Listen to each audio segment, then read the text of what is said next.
Sean todos bienvenidos a esta su clase de semiótica. El tema de hoy se llama Relaciones interdisciplinarias de la semiótica. Pero antes de entrar en profundidad con ese tema, se dará un breve repaso sobre algunos conceptos muy básicos, como por ejemplo el de signo. Además se dará una nueva clasificación de signo adicional a la de la clase anterior, que es la de Humberto Eco. Se darán dos más, que es la clasificación antigua y la moderna. Son bastante sencillas de comprender. Y bueno, ya en los últimos minutos de la clase sí se explicará con detalle cuáles son las relaciones interdisciplinarias de la semiótica. ¿Okay? La semiología ideada por Saussure. Bueno, ¿quién sería Ferdinand de Saussure? ¿Okay? Bueno, Ferdinand de Saussure es muy relevante en el campo de esta asignatura porque él fue el que le dio su mayor punto de partida. ¿Okay? Él es un lingüista del siglo XX y tuvo como que, dio los primeros aportes para las bases de la semiótica. Según sus propias palabras, me voy a atrever aquí a citarlo, ¿ok? Un fragmento de sus escritos que dice así: la lengua es un sistema de signos que expresan ideas y por esta razón es comparable con la escritura. El alfabeto de los sordomudos, los ritos simbólicos, las formas de cortesía, las señales militares, etc. Simplemente, el más importante de dichos sistemas. Así pues, podemos concebir una ciencia que estudie la vida de los signos en el marco de la vida social y podría formar parte de la psicología social y, por consiguiente, de la psicología general. Nosotros vamos a llamarla semiología, del griego semejón, que significa signo. Podría decirnos en qué consisten los signos, qué leyes los regulan. Como todavía no existe, no podemos decir cómo será.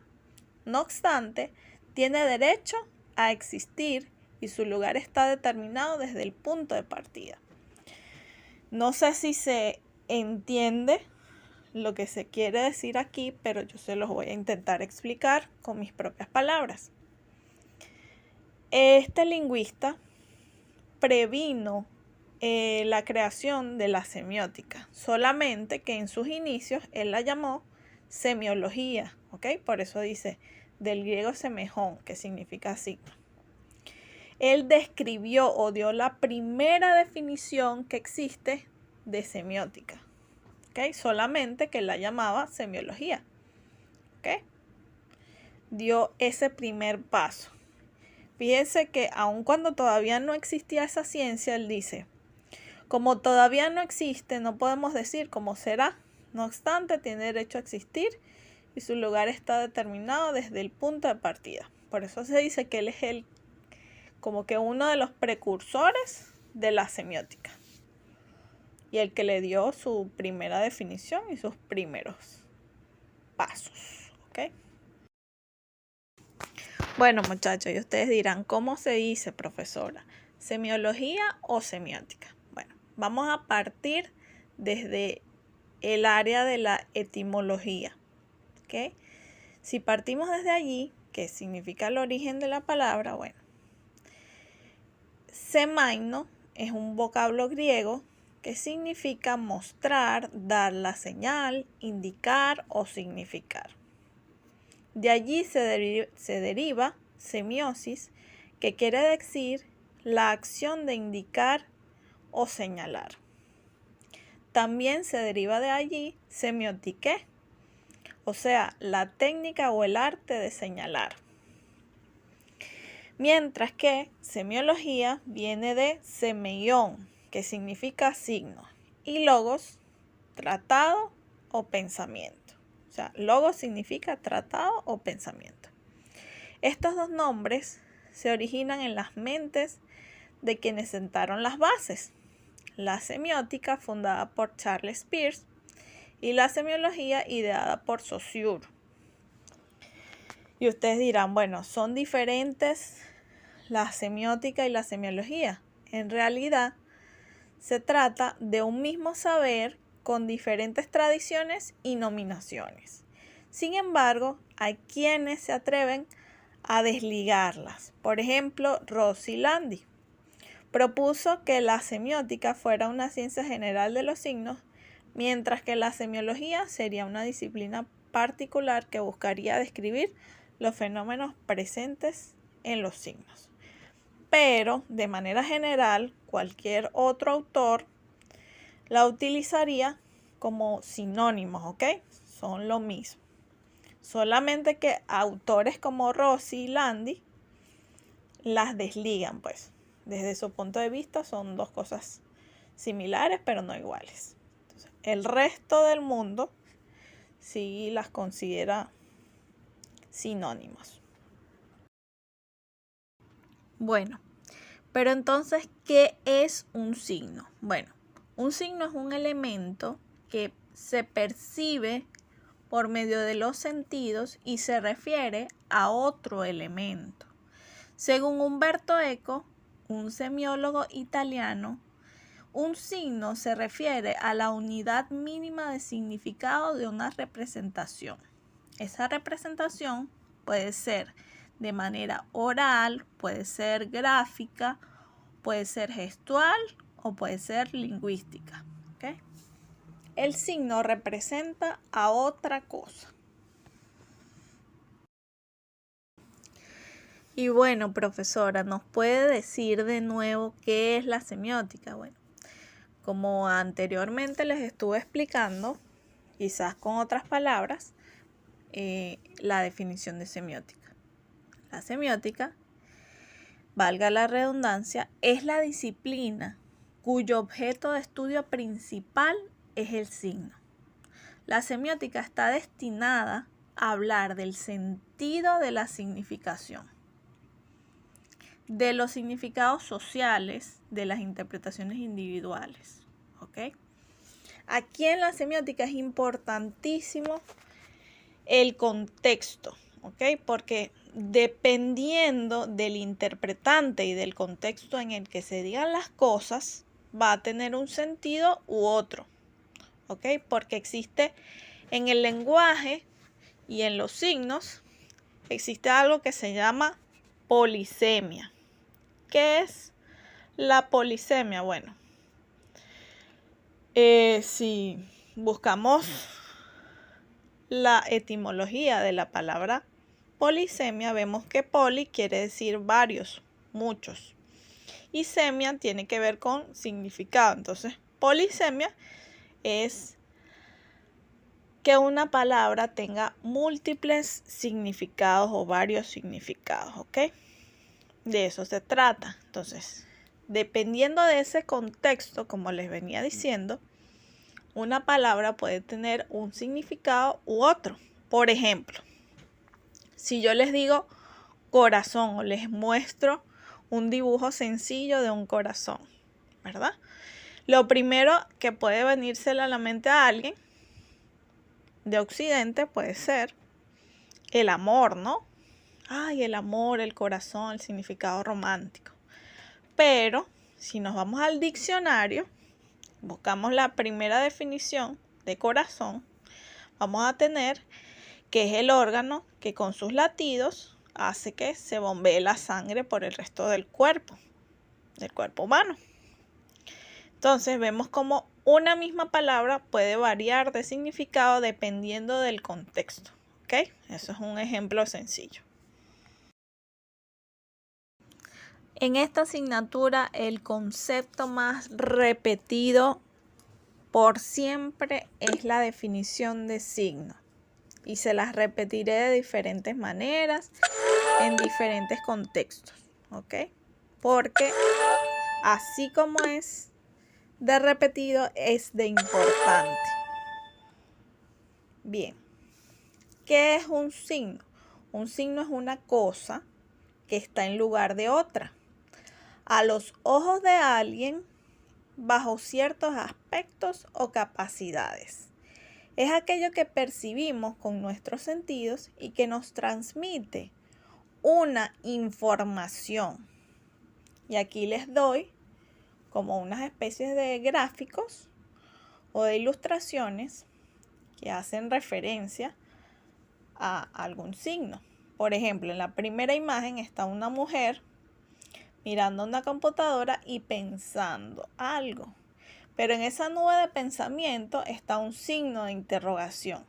Y ese signo de interrogación a su vez es un signo que nos dice que la mujer está cuestionando algo, se está haciendo una pregunta en lo que está pensando.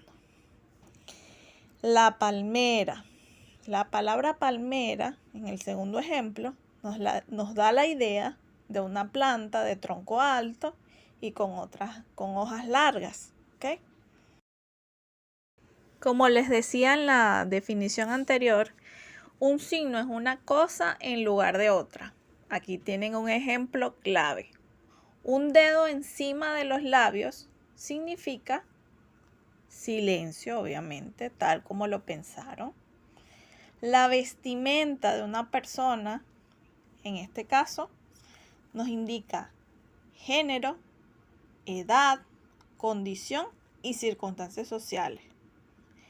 En el caso de la imagen que les presento, es género femenino, edad relativamente joven, condición y circunstancias sociales. Bueno, por su aspecto o por su vestimenta y su look, podemos decir que es una persona ponqueta, ¿okay? Por sus pinchos, el color de su cabello, su indumentaria o sus accesorios, ¿okay? En este caso, nuevamente la misma frase. Estas cosas están en lugar de qué, ¿okay? Por ejemplo, en la primera imagen está una iglesia, como pueden observar, pero la cruz y las torres están en lugar de qué o de quién, de qué cosa, a qué hacen referencia.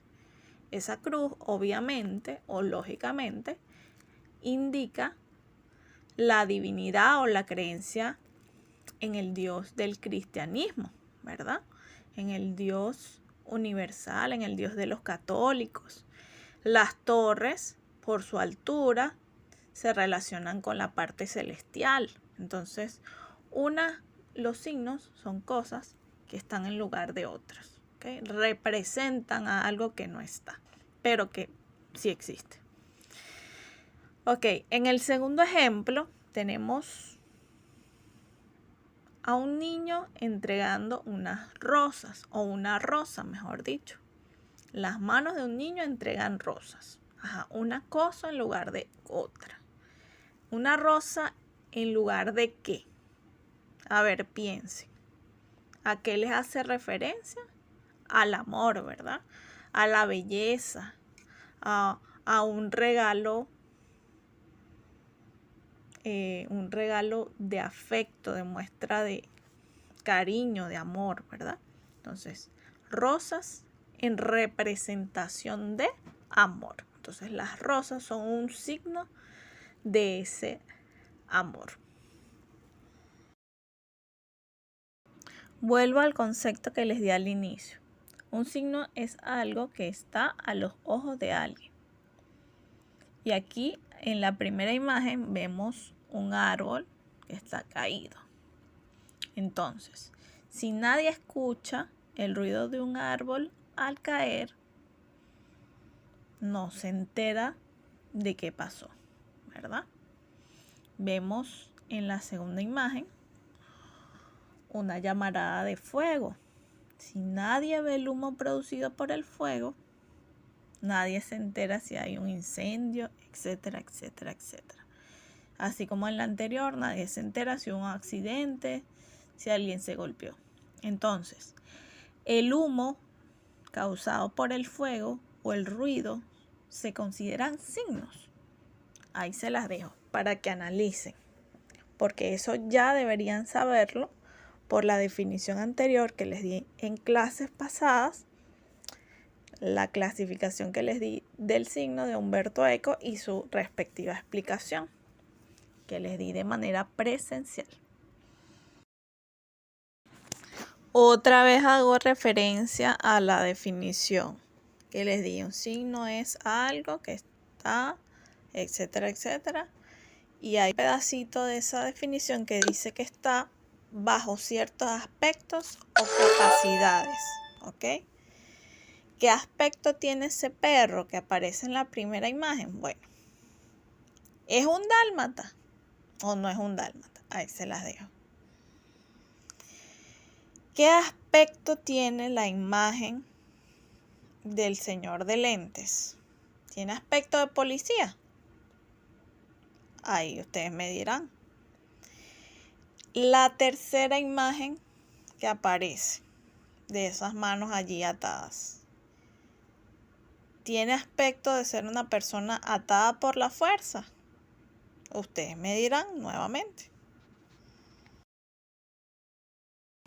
Aquí les presento una clasificación de tipos de signos un poco antigua, pero sigue en vigencia. Un signo es un elemento que sirve para representar una idea y, según esa clasificación, hay 3 tipos de signos. La primera serían los indicios, que mantienen una relación de contigüidad con la realidad. Por ejemplo, el humo es un indicio de fuego. Los íconos. Estos intentan reproducir la realidad y mantienen una semejanza con ella. Por ejemplo, las fotos, las estatuas, los planos, etc. Tenemos los símbolos. Los símbolos poseen una relación arbitraria con la realidad que representan. Es decir, se establecen a través de acuerdos con los hablantes. Por ejemplo, los semáforos, las palabras, entre otros. Aquí les presento otra clasificación de signos, sencilla también, pero un poco más moderna. Aquí también se clasifican en 3 tipos, los naturales, los convencionales y los formales. Los signos naturales. La conexión entre el signo y el significado viene establecida por la naturaleza. Los hombres no pueden cambiar el significado de un signo natural. Vuelvo al ejemplo. Un signo puede ser el humo y el significado que hay fuego. ¿Ok? Aquí les muestro unos ejemplos de signos naturales. En la imagen de los zapatos vemos que están llenos de nieve, entonces el signo en este caso es la nieve y el significado que hay frío. En la otra imagen, el signo es la expresión de la cara del niño y el significado la tristeza. En la primera imagen tenemos como un signo natural la sonrisa y su significado que es una persona que tiene felicidad o se encuentra feliz. En la siguiente imagen tenemos como signo la expresión de las cejas y la boca. Y su significado obvio y evidente es la ira. El niño tiene expresión de molestia. Bueno, por otro lado tenemos los signos convencionales. La conexión entre el signo convencional y su significado está establecida por el ser humano. Por lo tanto, puede ser cambiado. Varían mucho debido a la creatividad humana. Por ejemplo, tenemos el semáforo, que en su luz verde, eso sería un signo, y su significado es avanzar. En su luz amarilla también sería un signo y su significado es la luz va a cambiar o ir despacio. Y el signo siguiente es la luz roja y su significado sería detenerse. Aquí les presento dos ejemplos de signos convencionales. El primero es una C con dos líneas horizontales que representa la E de euro, es decir, una unidad de dinero. Por otro lado tenemos un signo que es la postura de rodillas y su significado es reverencia, devoción o súplica. Nuevamente aquí hay más ejemplos de signos convencionales. El primero, una pistola y navaja encerradas en un círculo rojo atravesado por una línea. Su significado es prohibido el porte de armas. La otra imagen es el signo, la letra E encerrada en un círculo atravesado por una línea. Un círculo de color rojo al igual que la línea. Y su significado es prohibido estacionarse. Aquí les presento otro ejemplo de un signo que es el dibujo de una persona en silla de ruedas y el significado es zona de discapacitados. ¿Okay? Otro signo es entrelazar manos. Su significado, amistad, concordia, armonía, etc. A continuación tenemos los signos formales. El signo formal es un signo interior a la mente, no existe fuera de la mente. Además, es inmaterial. Hay dos tipos de conocimiento. Sensible, es decir, de los sentidos, e intelectual, que está derivado del conocimiento sensible, pero es más abstracto y universal. Por ejemplo, para un hablante, la palabra Navidad puede significar tristeza por razones personales, frente a la connotación positiva habitual en la sociedad, que es el significado de familia, alegría, compartir, etcétera, etcétera. Ahora sí entramos más hacia el tema de las relaciones interdisciplinarias de la semiótica. ¿Ok? La semiótica está íntimamente relacionada con la lingüística. ¿Por qué? Bueno, porque la lingüística estudia los principios que rigen las lenguas naturales, es decir, el lenguaje verbal. En la práctica, estudiar lingüística implica también estudiar semiótica y viceversa. Esto es a causa de que los campos se complementan, ¿ok? Se entrelazan. Están muy, pero que muy relacionadas. Estudiar semiótica incluye estudiar 3 ciencias o 3 disciplinas más que forman parte de ella y también a su vez de la lingüística. ¿Okay? Estas 3 disciplinas son la semántica, la sintáctica y la pragmática. Repito, estudiar semiótica incluye estudiar semántica, sintáctica y pragmática. ¿Qué es la semántica? Bueno, la semántica estudia los diversos aspectos del significado. ¿Cuál sería el sentido o la interpretación de los signos lingüísticos? Mientras que la sintáctica tiene que ver con la sintaxis, es decir, con la parte de la gramática que estudia las reglas y los principios que gobiernan la combinatoria de los componentes de las oraciones. Estudia cómo se combinan y se relacionan las palabras. Por otro lado, tenemos la pragmática. La pragmática es la rama de la lingüística y también forma parte de la semiótica, como les dije, que se interesa por la influencia del contexto en la interpretación del significado, entendiendo el contexto como factores situacionales, muy importante. Por otro lado, tenemos la semiolingüística. La semiolingüística surgió como una tentativa de fundir o integrar las dos disciplinas, es decir, la semiótica y la lingüística, lo cual, entre otros beneficios, permitiría superar la discusión sobre cuál incluye a cuál y qué depende de quién. pero la tendencia es considerar, el lenguaje natural, es decir, el lenguaje verbal, como modelos o punto de referencia para los demás sistemas. ¿Okay? En este gráfico podemos ver dos ejemplos, cómo la semiótica incluye la lingüística en el círculo azul, y en el círculo morado vemos cómo la lingüística incluye a la semiótica. Por eso ese gráfico se llama concepciones incluyentes, porque una incluye a la otra dentro de sí. Se piensa que las lenguas naturales son los únicos sistemas a los que son traducibles los demás sistemas semióticos.